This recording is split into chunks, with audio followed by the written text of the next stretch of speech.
Imagine, you're driving on a long stretch of highway when, you run out of gas. Well, you'd probably just call a friend or AAA. No big deal, really.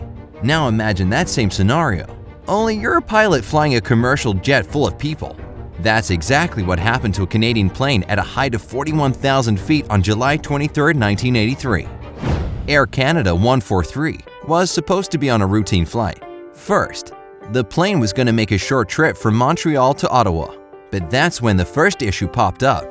The plane seemed to be having problems with the computer that manages fuel loading. Since it wasn't working properly, the ground maintenance crew just calculated the necessary amount of fuel on their own. After that, the flight crew checked these calculations 3 times, and everything seemed correct. The plane reached Ottawa without any other complications and had to depart for the second trip of the day. This time, the distance was much longer since they were heading for Edmonton, about 1,740 miles away. Captain Robert Pearson was already sensing that something was off. He asked the maintenance crew to check the fuel calculations once again. They did, and everything was cool. The plane had about 3,020 gallons of fuel. Captain Pearson and his co-pilot Maurice Quintal concluded that the plane had roughly 45,000 pounds of fuel, which was more than enough to reach their destination. If they actually had that much. In truth, they only had about half of that, just 20,160 pounds. I know what you're thinking. How could such a huge mistake go unnoticed? Well, both the ground crew in Montreal and the flight crew had forgotten the fact that at the time, Canada was switching from the imperial system of measurement to metric. That's why all of Air Canada's new planes, including the one Captain Pearson was flying, were calibrated in metric units. As for the older planes, they were still using imperial.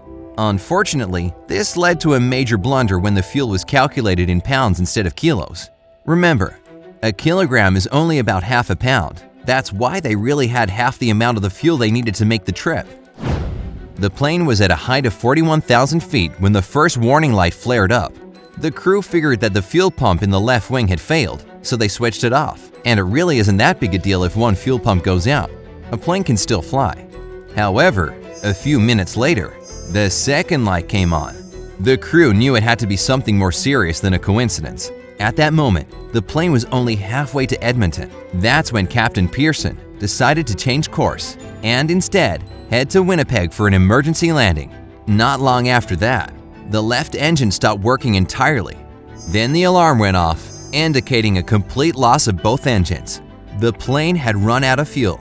Despite their years and years of flight experience, neither Robert Pearson nor Maurice Quintal had ever heard this scary sound before. The pilots desperately searched through their manuals to figure out how to deal with such an emergency. Unfortunately, there were no instructions on what to do if both engines are out. Plus, an aircraft needs its engine power to control all the systems. So the crew was literally piloting a huge jet with no electricity, hydraulics, or power. What's worse, the pilots couldn't use the instruments they needed. On top of that, air traffic control couldn't guide the plane because its radar responder, which is typically powered by the engines, wasn't working either. That meant that Winnipeg ATC had to use a good old-fashioned ruler. They placed it on the radar to figure out the distance the plane had traveled. They then used this number to calculate the rate of the plane's descent. This would tell them about how much further the plane could travel. The only way out was to glide the aircraft and hope it had managed to land safely. Luckily for the passengers and crew, Captain Pearson was a highly experienced glider pilot. But still, he'd never tried to glide a Boeing 767 with all systems down before. But the most serious problem was the loss of hydraulic pressure. The thing is that a Boeing 767 has what's called a ram air turbine. That means the faster the plane goes, the faster the turbine spins, and the better the hydraulic pump works.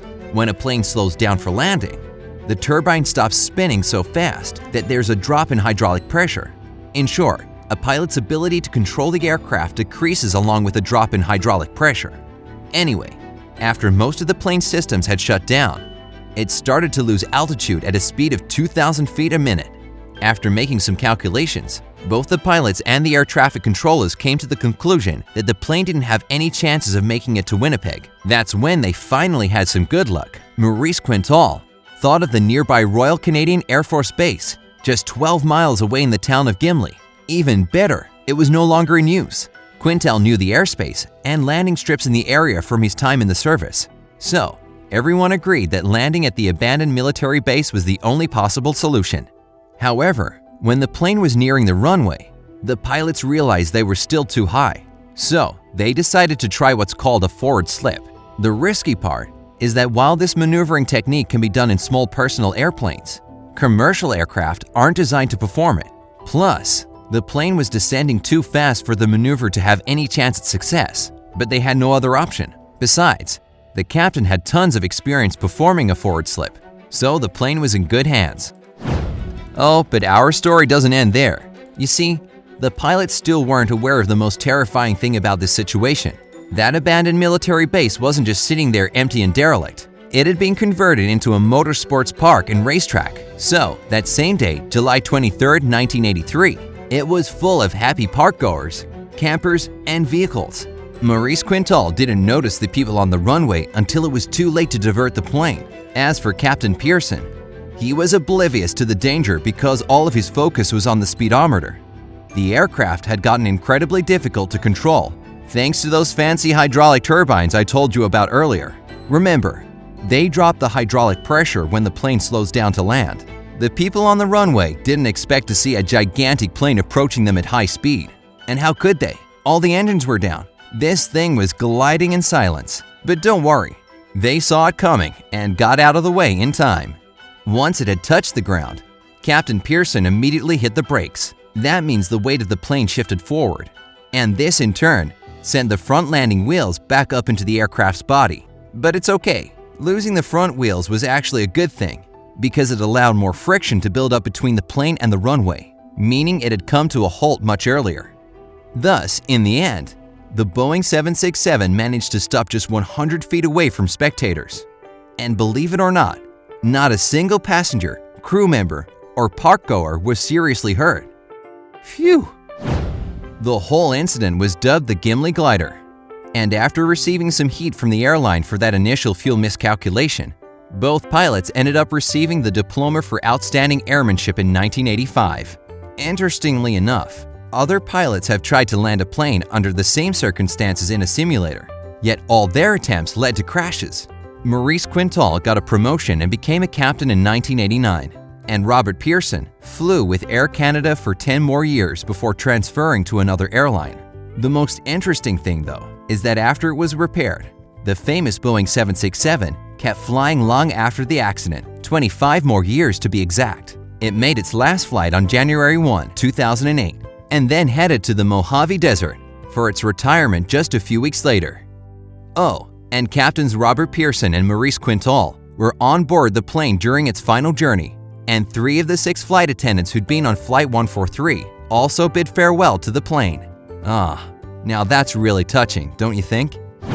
So, do you have any fears connected with airplanes? I just don't like the ones with snakes on them, but let me know your thoughts down in the comments. Remember to give this video a like, share it with your friends, and click subscribe to stay on the bright side of life.